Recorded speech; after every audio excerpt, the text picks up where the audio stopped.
नमस्कार। कैसे हैं आप?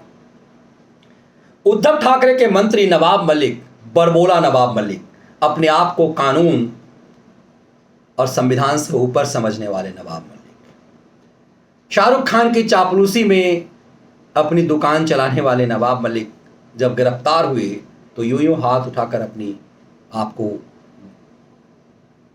पद्म अवार्डी साबित करने की कोशिश करते रहे।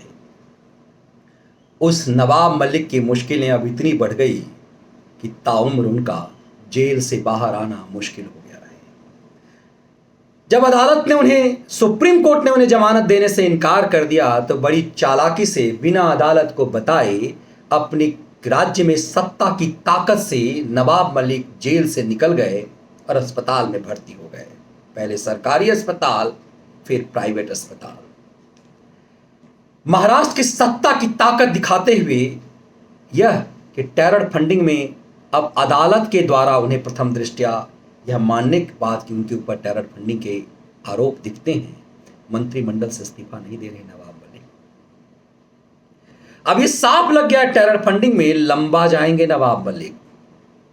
नवाब मलिक के लिए 5000 पेज की जो चार्जशीट दाखिल की गई अदालत में, उस चार्जशीट को पढ़ने के बाद न्यायाधीश RN रोकाडे ने जो संज्ञान लिया है उसमें कहा है कि प्रथम दृष्टया सबूत और साक्ष्य हैं कि PMLA की धारा 2000 के तहत इनके ऊपर अपराध बनता है। ये ईडी का मामला है। अभी नवाब मलिक पर NIA का शिकंजा कसना है क्योंकि ईडी ने इनके पैसे छीन लिए हैं। नवाब मलिक पर आरोप है कि भारत के खिलाफ देशद्रोह करने वाले भारत के सबसे बड़े दुश्मन दाऊद इब्राहिम के गुर्गों के साथ उनका वास्ता था और दाऊद के गुर्गों की प्रॉपर्टी नवाब मलिक ने अपने नाम करवा ली। तो क्या यूं ही हुआ? सरदार शाह वली मुंबई में आतंकी हमले का दोषी है। 1993 पर मुंबई में लगातार सीरियल ब्लास्ट हुए थे। अयोध्या में बाबरी ढांचा गिराए जाने के विरोध में बड़ी संख्या में हिंदू मारे गए थे क्योंकि शुक्रवार के दिन तय करके सीरियल ब्लास्ट को अंजाम दिया गया और दंगा फसाद हुआ। दाऊद की बहन हसीना पारकर दाऊद की संपत्ति की भारत में देखरेख करती थी जब दाऊद भारत से भगोड़ा हो गया। बॉलीवुड में दाऊद का जबरदस्त प्रभाव रहा। यही कारण है कि दाऊद के पक्ष में फिल्में बनती रही।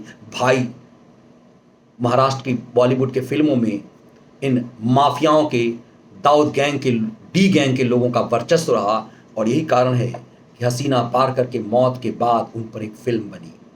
आरोप नवाब मलिक पर है कि हसीना पारकर, दाऊद के गुर्गे जिन सबको सजा हुई, उनकी प्रॉपर्टी बड़ी चालाकी से पावर ऑफ अटॉर्नी लेकर के अपने ड्राइवर सलीम पटेल के नाम करवाया और फिर वो नवाब मलिक के कब्जे में गया।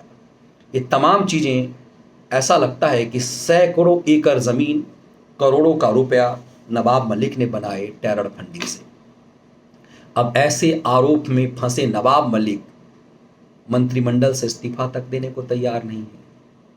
इस्तीफा देने को तैयार किए तो चीफ मिनिस्टर का विशेषाधिकार है कि ऐसे व्यक्ति जो टेरर फंडिंग में आरोप में है वो मंत्रिमंडल में क्यों है, और वो भी शिवसेना बाला साहब ठाकरे की पार्टी, बाला साहब ठाकरे के बेटे के मंत्रिमंडल में।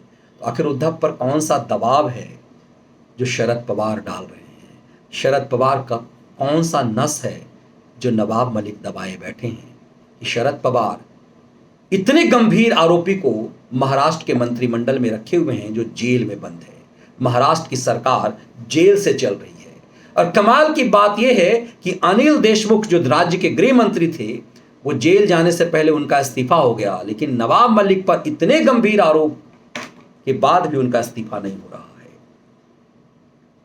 लेकिन क्या इनसे मुश्किलें खत्म हो जाएगी? ऐसा दिखाई नहीं देता। अब नवाब मलिक पेट के दर्द के बहाने जेल से निकल गए बिना अदालत को सूचना दिए हुए। जेल प्रशासन ने उनकी बीमारी को गंभीरता से माना और उन्हें अस्पताल में भर्ती कर दिया गया। इन तमाम चीज़ों से लगता है कि नवाब मलिक कितने ताकतवर हैं, लेकिन वक्त की चोट नवाब मलिक पर ज़बरदस्त पड़ रही है और इस बात की संभावना ज़बरदस्त है कि अब नवाब मलिक की ये मुश्किलें दरअसल एक कवाड़ी की मुश्किलों तक नहीं है। नवाब मलिक की ये मुश्किलें शरद पवार के लिए बढ़ती जा रही है। शरद पवार जो यूपीए सुप्रीमो बनना चाहते थे, उस शरद पवार की परेशानी लगातार बढ़ रही है और ये लग रहा है कि ये शरद पवार लगातार क्यों चाहते थे कि नरेंद्र मोदी के साथ मिलकर के कुछ ऐसी बात बन जाए जिससे महाराष्ट्र में सरकार बदल जाए। यह आरोप मैं नहीं लगा रहा, यह आरोप कांग्रेस पार्टी के अध्यक्ष ने लगाया, महाराष्ट्र कांग्रेस के अध्यक्ष ने, कि शरद पवार खेल कर रहे हैं। कभी वो अमित शाह से मिलते हैं और देवेंद्र फडणवीस की सरकार में उनके भतीजे का डिप्टी सीएम बनना ये दिखाता है कि बीजेपी के साथ उनकी गलबहियां लगातार है और मौका दर मौका वो खेल कर सकते हैं। कांग्रेस इसमें बीच में फंसी हुई नजर आती है कि तुष्टीकरण का वोट किसके कब्जे में होगा। महाराष्ट्र में वोट जो 2 हिस्से में है, उसमें एक हिस्से का दावेदार कांग्रेस और एनसीपी दोनों है, शरद पवार भी हैं। और आज की तारीख में महाराष्ट्र में नवाब मलिक से बड़ा मुस्लिम चेहरा कोई नहीं है। यही कारण है कि इतना बड़ा माल यदि टेरर फंडिंग से आया है तो कहां कहां गया है, इसकी पोल खुलने का भी डर लग रहा है।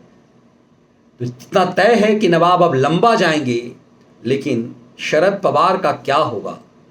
क्या पार्टी सुप्रीमो को इन सब के बारे में कुछ भी जानकारी नहीं थी? लोग बोहरा कमेटी की रिपोर्ट तलाश रहे हैं कि मोदी सरकार बोहरा कमेटी की रिपोर्ट सार्वजनिक क्यों नहीं कर रहे, लेकिन शरद पवार का चक्कर तो नवाब के खेल में बुरी तरह से उलझ गया है।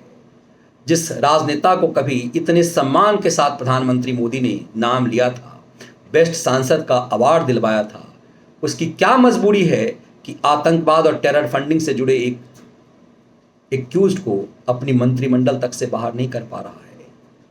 और क्यों लगातार पिछले कुछ दिनों से शरद पवार नरेंद्र मोदी के चापलूसी में गाथा गा रहे थे कि मोदी बनारस से चुनाव लड़ने की हिम्मत सिर्फ मोदी कर सकते हैं।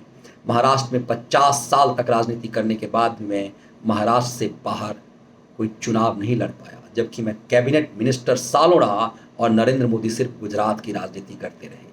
इतनी चापलूसी मोदी की करने के बाद भी शरद पवार की परेशानी बहुत बढ़ती दिख रही है। नवाब मलिक पर टेरर फंडिंग का आरोप नवाब के लिए महत्वपूर्ण नहीं है, क्योंकि वो एक सामान्य नेता हैं राष्ट्रीय परिप्रेक्ष्य में। एक कबाड़ी से इस स्तर तक पहुंचे तो किसने इतना बड़ा मंच नवाब मलिकों को दिया? महत्वपूर्ण ये है, उम्मीद की जानी चाहिए कि बहुत जल्द इसका भी खुलासा होगा और नरेंद्र मोदी इसी का इंतजार कर रहे हैं। कई लोग ये चाहते हैं कि मोदी जैसे नेता इन पर कार्रवाई करें, लेकिन मोदी विक्टिम कार्ड किसी को खेलने नहीं देना चाहते। आगे आगे देखिए होता है क्या। ये वीडियो विश्लेषण आपको कैसा लगा ज़रूर साझा कीजिएगा, और यदि आपको ये वीडियो पसंद आए तो वीडियो को लाइक और चैनल को सब्सक्राइब ज़रूर कीजिएगा। बहुत बहुत